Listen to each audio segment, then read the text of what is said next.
Assalamualaikum warahmatullahi wabarakatuh.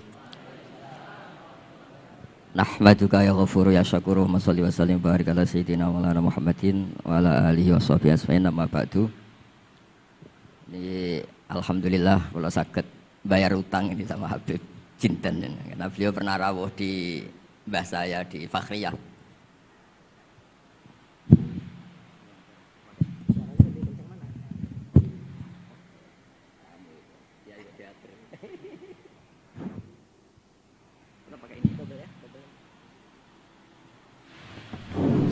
Cukup.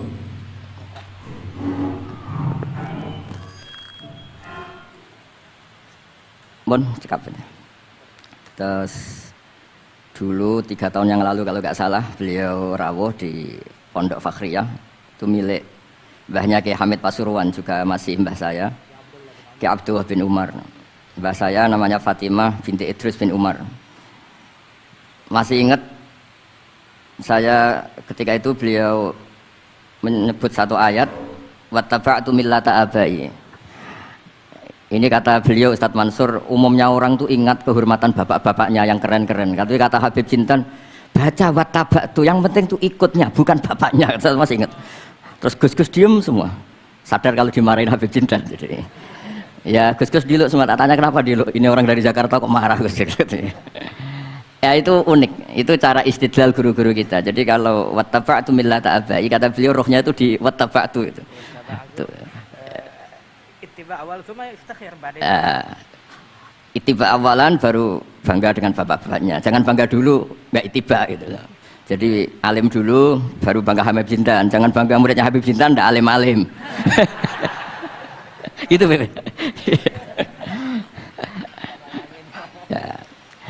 Jadi memang saya secara sengaja cerita sanad ini saya baca Mas Jamal ya, panggilannya apa? Mas Jamal. Mas Jamal ya. Pertama saya baca Al-Iqdul Farid, ini karangannya Said Muhammad bin Alawi. Di sini saya baca supaya barokah dari karangannya Sayyid Muhammad. Di antara orang yang beliau sebut dari ulama Indonesia, beliau ngendikan Al-Habib Al-Mu'ammar Ali bin Abdurrahman bin Abdillah Al-Habsyi. Wal Habib, ya Kuitang ini Bebe. Ya, jadi juga. Ya ini juga jad beliau dari omnya Wal Habib Ali bin Husain bin Muhammad Al-Attas Sahibitat. Wal Habib Hamid bin Muhammad bin Salim Asyiri. Wal Habib Muhammad bin Ahmad bin Zain Al-Haddad. Wal Habib Syekh bin Salim bin Umar Al-Attas. Nah ini Wal Habib Salim bin Ahmad bin Jinten bin Syekh Abu Bakar bin Salim. Ini kitab karangannya Sayyid Muhammad bin Alawi. Terus ketika beliau cerita Sanad Ad-Darimi, Sunan Ad-Darimi, beliau ngendikan Arwi Sunan Ad-Darimi anis Sayyid Salim bin Jiddan Alian anil Habib Utsman bin Abdillah bin Akil bin Yahya Al-Alawi Mufti Batawi ya, an Utsman bin Hasan Ad-Dimyati anil Amir Al-Kabir. Jadi keberadaan Habib Salim ini mudawwan, selain faktanya beliau sering ta'lim juga mudawwan dibukukan. Saya pernah hormat kholnya Syekhona Khalil, di situ di antara manaqibnya ditulis min ajal di ta'lamidihi Salim Al-Habib An-Nasib Salim Maula Jinten, Alu Jinten disebut di situ. Jadi ini bukan cerita untuk tafakhur, bukan untuk Fakhriyah, tapi ini memang fakta untuk Fakhriyah. Karena pondoknya buyut saya juga namanya Fakhriyah, ya. Minal Fakhriyah ya, minal Fakhriyah ilal Fakhriyah kata. Nah ini tentang sanad. Tadi saya sudah mentasihkan beliau dan beliau menguatkan hujah kita. Dulu ketika Habib Salim banyak orang yang menyalahkan orang pakai celana, ya. Nanti jenengan yang cerita. Beliau juga bela kultur itu. Saya pernah baca di kitabnya Said Muhammad Alawi, judulnya itu Manhajus Salaf fi Fahmin Nusus. Di kitab saya itu halaman 423. Nanti bisa dicek halaman 423. Di situ ada kata-kata wa kanat sunnatu Rasulillah sallallahu alaihi wasallam annahu yat'amu ma yajiduhu fi ardi wa yalbasu ma yajiduhu wa yarkabu ma yajiduhu mimma abahahu wa ta'ala. Terus beliau cerita siapapun yang makan faman at'amama yajiduhu fi ardi fahuwa al-muttabi' lis-sunnah kama annahu hajjal baita min madinati nafsi faman hajjal baita min madinati nafsi fahuwa al-muttabi' lis-sunnah. Jadi supaya perasaan orang Indonesia ketika berpakaian seperti ini, seperti saya, seperti teman-teman ini tetap tercantol, tetap terhubung oleh Rasulullah Shallallahu Alaihi Wasallam. Misalnya Nabi, karena beliau itu orang Madinah, tentu hajinya atau mikotnya dari Dzul Khulaifah. Karena kita orang Indonesia lewat Yalamlam ya harus lewat Yalamlam. Waqata Rasulullah li ahli Madinah dal Khulaifah, wa li ahli Syam al Juhfah, wa li ahli Najdin Qornan, wa li ahli Yaman Yalamlam. Jangan mentang-mentang ikut sunnah Nabi terus orang Yaman mikotnya dari dal Khulaifah, orang Syam juga dari dal Khulaifah. Semua itu harus min Madinati nafsi. Sama seperti Rasulullah tiyat amu ma yajiduhu fi ardi, kita juga nat'am ma najiduhu fi ardina.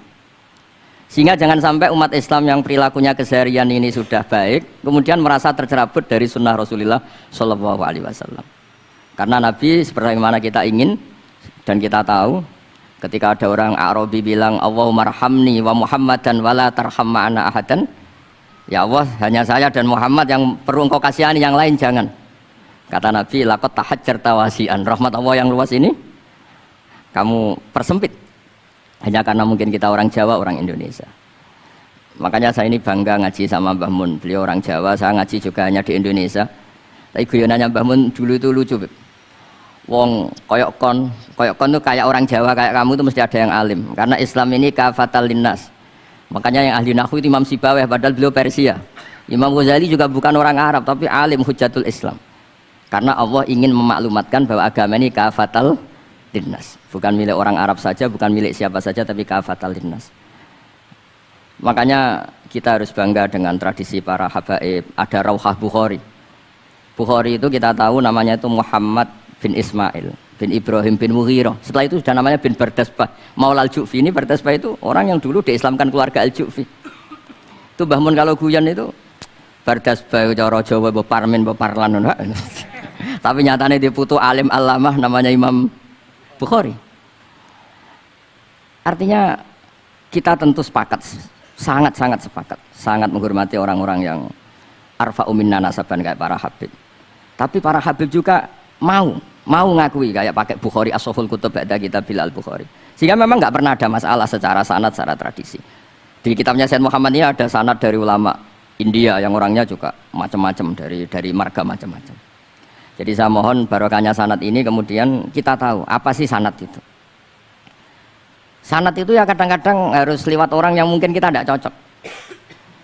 Dulu itu ada sahabat tanya, kalau mencium istrinya pas Ramadan itu sah apa enggak? Kebetulan ditanya itu Maimunah. Enggak tanya Saudah karena sangat yakin enggak itu, kalau Saudah itu enggak. Itu Maimunah jawabnya, kalau kita enggak ngalamin, coba tanya Aisyah yang potensi ngalamin dicium pas Ramadan. Sebetulnya istri yang Nabi itu sama Aisyah itu ya agak gimana yang namanya Doro itu ya rival. Akhirnya tanya, ya Aisyah gimana hukumnya lelaki mencium istrinya pas Ramadan? Ya dijawab sama Aisyah, qabbalani Rasulullah wa huwa shaim. Yang lainnya nggak bisa jawab, mau nggak ngalami. Jadi sanad tuh kadang ya cocok nggak cocok ya memang itu fakta. Cara mandi junub, kayak apa pinternya sahabat cowok kalau mandi junub ya nggak tahu. Akhirnya tanya sama Sayyidah Aisyah, sama Sayyidah Maimunah. Apapun dekatnya istri Rasulullah, kalau perang ya tidak tahu. Wong itu lelaki. Begitu juga afdhalus sahabat kayak Abu Bakar, kadang harus mendapatkan hadis dari orang-orang yang nyun sewu agak deso. Bahkan kadang maula kayak Sauban, kayak Rabi'ah bin Ka'ab. Orang-orang biasa sekali. Khodim dulu. Tapi ini kan barokahnya khodim itu tahu keseharian Rasulullah SAW di dalam. Misalnya Anas. Apa kenangan kamu dengan Rasulullah? Kenangan saya itu saya khodam tu Rasulullah SAW asyra sinin. 10 tahun saya itu tidak pernah melakukan sesuatu ditanya Nabi 5 sonata. Walali se'in taraktu 5 tarakta.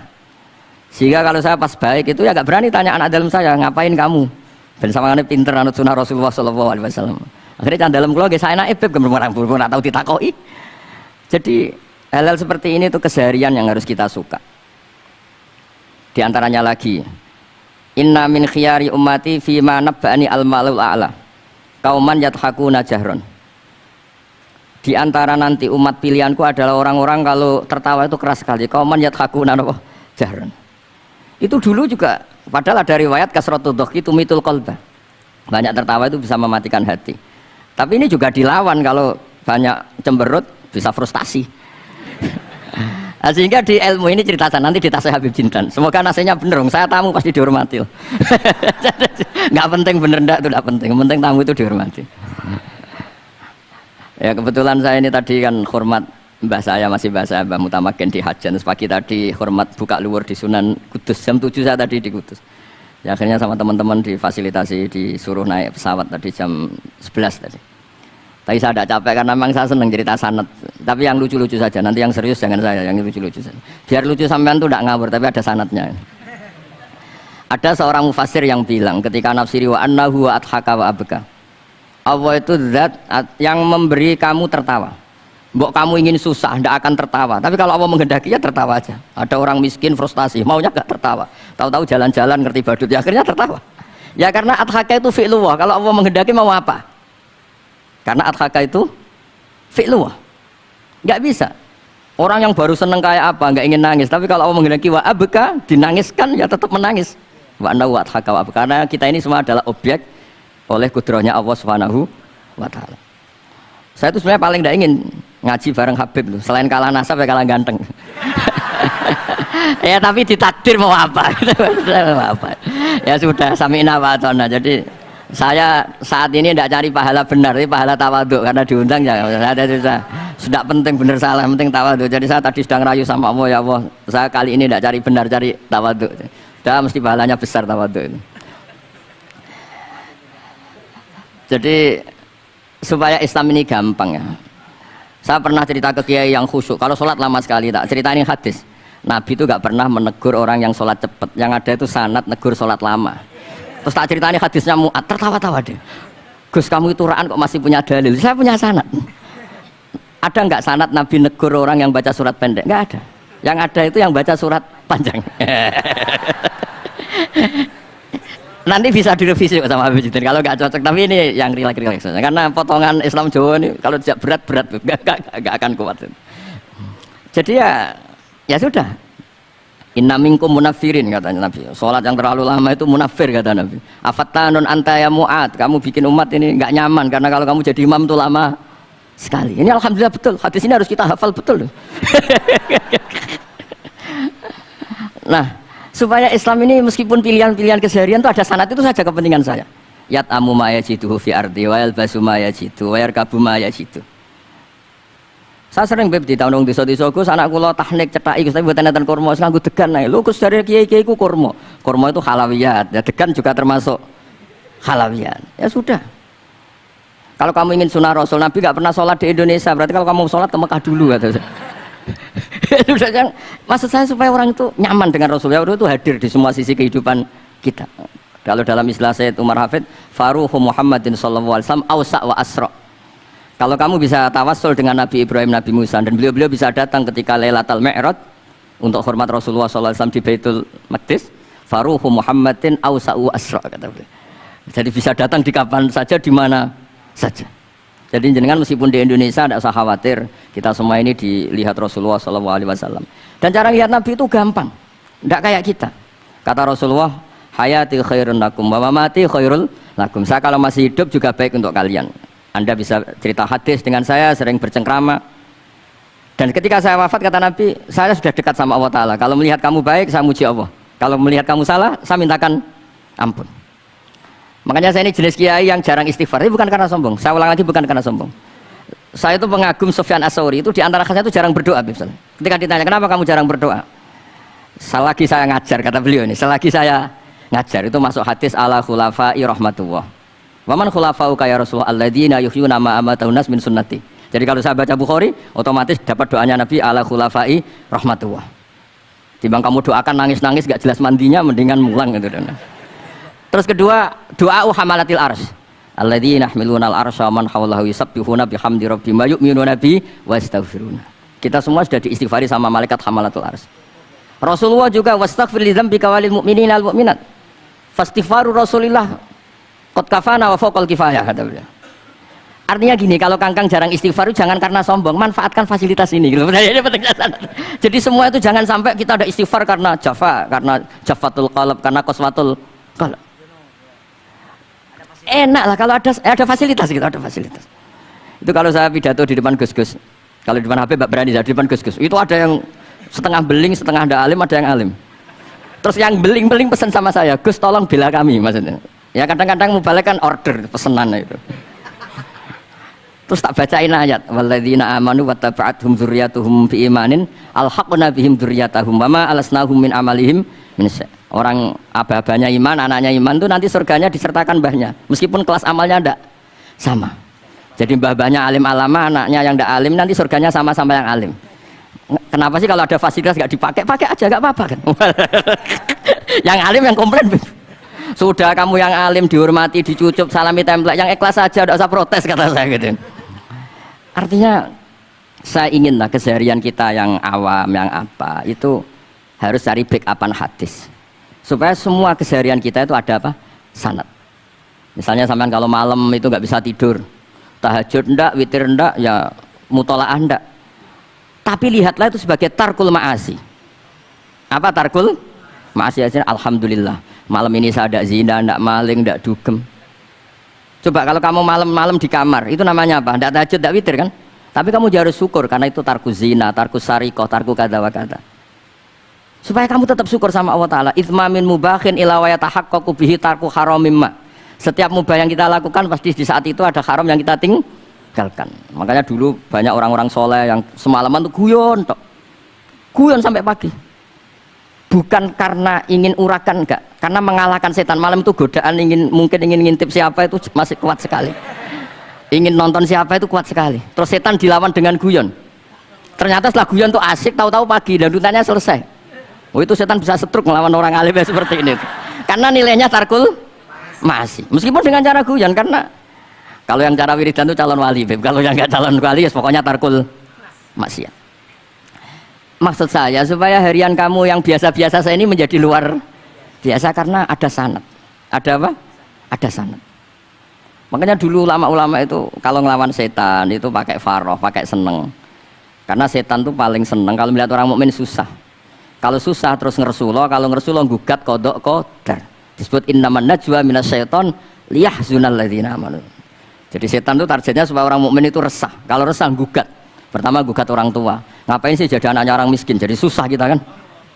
Kalau yang nggak mulia ngapain jadinya Parman? Kalau saya Habib kan langsung mulia. Kalau Gus kan langsung mulia. Gugat orang tua. Gugat sana, gugat sini. Tapi kalau kamu sudah seneng, wajah pesek, welek, keriting, sawan ngerakan. Kan nambah gugat siapa-siapa? Ya sudah yang kebaik bi fadlillah bi rahmati fa bidzalika falyafrahu. Jadi saya ingin semua itu senang bi fadlillah bi rahmati, yang rileks, yang saya ini kalau nuruti capek-capek. Tadi malam saya di Mbah Mutamakin, tadi pagi hormat Sunan Kudus. Terus tadi naik pesawat datang mandi langsung hormat. Kalau itu dihitung capek, capek. Tapi kalau dihitung senang ketemu Habib Jintan, ketemu jenengan, kesempatan seperti ini nggak gampang. Ya sudah selesai. Makanya ini latihan ya, latihan terus. Saya ulang lagi apa, latihan terus supaya Islam itu ada di semua sisi hidup kita. Tuh saya pernah sering cerita di mana-mana itu. Ada wali itu istrinya cerewetnya bukan main. Wah itu semua muridnya sudah tak biayai kamu cerai, nanti tak ganti istri yang lebih baik lebih. Nggak mau nyerah alasannya apa? Ini wanita bahaya sekali. Kalau sampai dinikah orang lain, kasihan orang lain dapat musibahnya. Biar saya aja yang ngalami, kata wali itu. Jadi dia ada ingin, makanya ada juga kiai di santri bullying di rumah teh. Santri ini nak pindah pondok, ngerusak pondok uang, mendingan pondok kuai. Jadi di handle. Terus sekarang apa?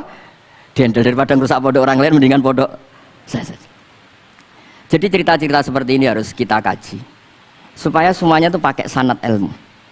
Sama lihat di kitab Ihya itu, ada bab-bab di Ajaibul Qalb. Apa di bab apa Ajaibul? Di situ kayak apa Imam Ghazali memerankan orang-orang pilihan Allah yang menjadi gampang melihat keseharian. Misalnya gini, misalnya Islam zaman akhir kan katanya tantangannya banyak. Coba kalau baca ayat wa ya'bawah illa ayyutimma nurah wallahu mutimmu nurih. Agama ini milik Allah, diurus oleh Allah Ta'ala. Islam ke Indonesia itu enggak ditunggoni Nabi. Nabi sudah intaqala ila rafiqil a'la. Kadang di kampung-kampung di Islam nomodin. Ya jalan karena ini agama Allah. Kita ditinggal-tinggal orang yang lebih baik ketimbang kita. Islam kita tunggui. Ya jalan, memang ini agama Allah, yang ngurus Allah. Kamu tidak usah khawatir. Jadi seneng kita bukan karena dablek, karena yakin jaminan Allah Subhanahu wa Ta'ala. Jangan sampai kamu itu seneng karena dablek, karena arogan, jangan. Karena bidomanillah, yakin bidomanillah wa bikafalatillah. Seperti senengnya Sayyid Abdul Muttalib. Ketika Ka'bah mau dirubuhkan Abraha, ada penyerangan Abraha. Ini yang Mbah Mun sering cerita ini. Wah itu semuanya kalah. Terus takut, man sayyidu hadhil wadi? Siapa tuan di sini? Abdul Muthalib.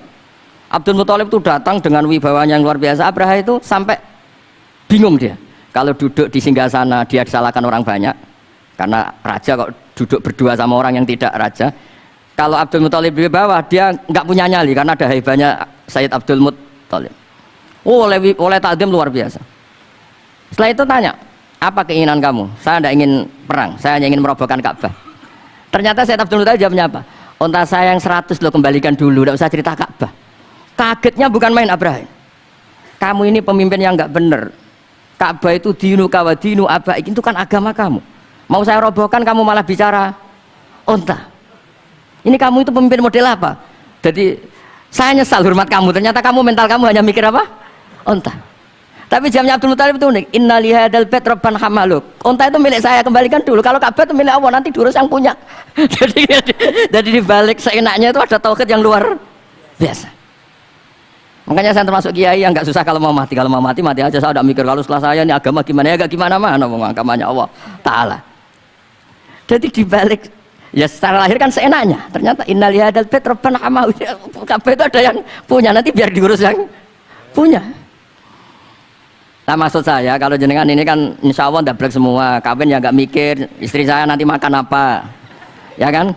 Masa depan kamu ya tidak dipikirkan, warisan nggak punya apa-apa, nggak punya ya sudahlah. Bukan karena dapet, karena tawak.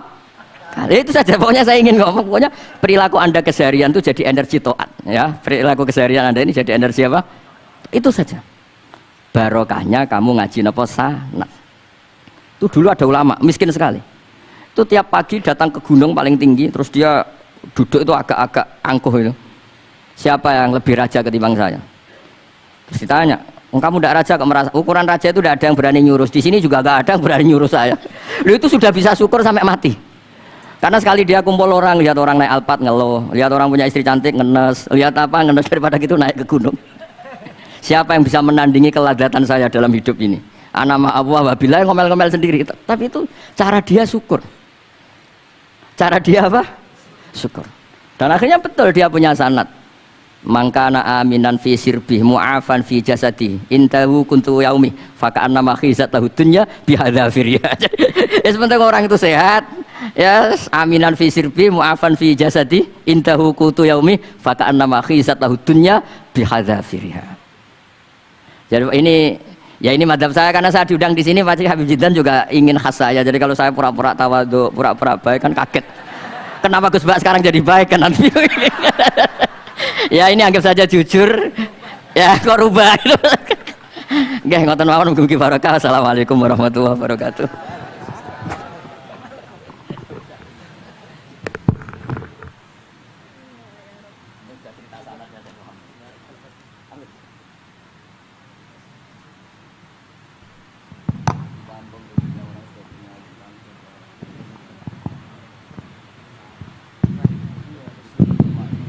Alhamdulillah tadi sudah kita dengarkan dari Gus Baha yang tetap memelihara orisinalitasnya, ya. Karena kalau berubah katanya nanti Habib Jiddan nyesel ngundangku malah berubah katanya. Bukan yang saya lihat di YouTube katanya gitu ya. Alhamdulillah masih campur bahasa Jawa juga walaupun di sini banyak orang Betawi yang nggak ngerti. Dan saya bahasa Jawa itu bentuk tawaduk saya. Berarti saya kayak lokal hanya kayak Jawa. Saya sering dikomplain orang. Gus Anda ini kayak nasional kok bahasa Indonesia. Justru bentuk tawaduk saya, kamu itu nggak pernah rasanya jadi kiai gitu. Nabi-nabi saja dulu aja iskola li kaumi. Jadi hanya terus akhirnya jangan ngawur saja masih punya dalil gitu. Jadi saya bahasa Jawa itu justru tawaduk saya. Saya merasa kiai ya di daerah saya, di komunitas saya. Udah merasa kiai global, kiai nasional. Wong nabi-nabi dulu aja iskola li kaumi. Kecuali banyak Habib Jiddan ini. Ini yang ila kafatil khalq. Yang lainnya itu kaumi semua. Sebenarnya saya tidak ingin berargumentasi supaya kamu tahu bahwa pilihan saya itu ada sanad itu aja. jadi ngawurnya aja ada sanad ya Gus ya. Dan memang Gus Baha nggak seperti kiai yang lain ya. Mungkin termasuk Kiai Yusuf Mansur atau kayak yang lain. Itu kalau bikin konten kan memang sengaja bikin konten gitu. Kalau Gus Baha lagi direkam aja dia nggak tahu direkam gitu. Tiba-tiba ceramahnya kemana-mana orang denger, terus ngundang-undang beliau kemana-mana. Dan yang salah. Nggak mau tapi terkenal. Saya ini nyaur utang kalau duda nggak mau. Iya. Sebetulnya Gus Baha itu yang kita tahu bahwa beliau tidak senang ceramah. Nah ini pasti benar ya, saya nggak disalahin. Bayar utang aja. Dan hanya mau diundang kepada dengan orang-orang tertentu termasuk Habib Jiddan ya, karena takziman wa takriman. Nah itu karena beliau itu nggak mau ceramah, beliau maunya baca kitab. Jadi insya Allah kalau Habib Jiddan ngundang lagi baca kitab, insya Allah beliau mau datang lagi. Insya Allah. Kiai Yusuf Mansur giliran besok undang ke Darul Quran. Maksudnya itu kalah sepuh. Iya.